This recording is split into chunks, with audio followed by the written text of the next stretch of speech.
ኢየሱስ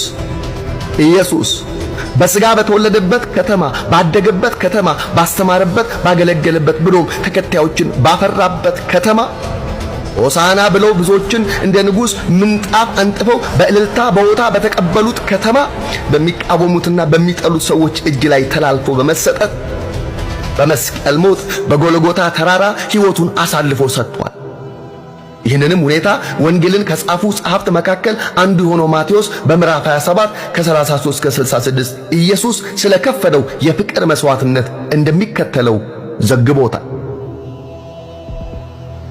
ትርጓሜው የራስ ቅል ስፍራ ወደሚሆን ጎልጎታ ወደሚባለው ስፍራ በደረሱ ጊዜም በሐሞት የተደባለቀ የወይን ጠጅ ሊጠጣ አቀረቡለት።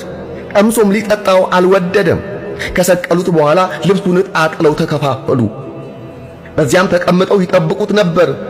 ይህ ኢየሱስ የአይሁድ ንጉሥ ነው የሚል የክስን ጽሕፈት ከራሱ በላይ አኖሩ።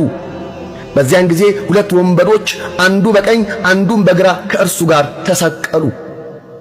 የሚያልፉትም ራሳቸውን እየነቀነቁ ይሰድቡት ነበርና ቤተ መቅደስን የምታፈርስ በሦስት ቀንም የምትሠራው ራስን አድን፣ የእግዚአብሔር ልጅስ ከሆነ ከመስቀል ውረድ አሉት።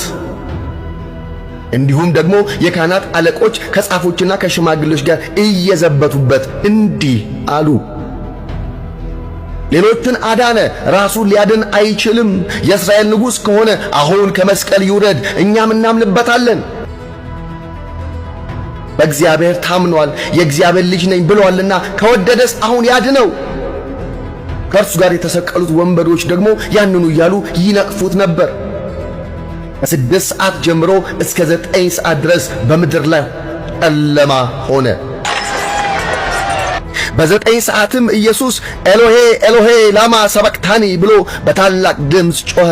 ይህም አምላኬ አምላኬ ስለምን ተወኝ ማለት ነው።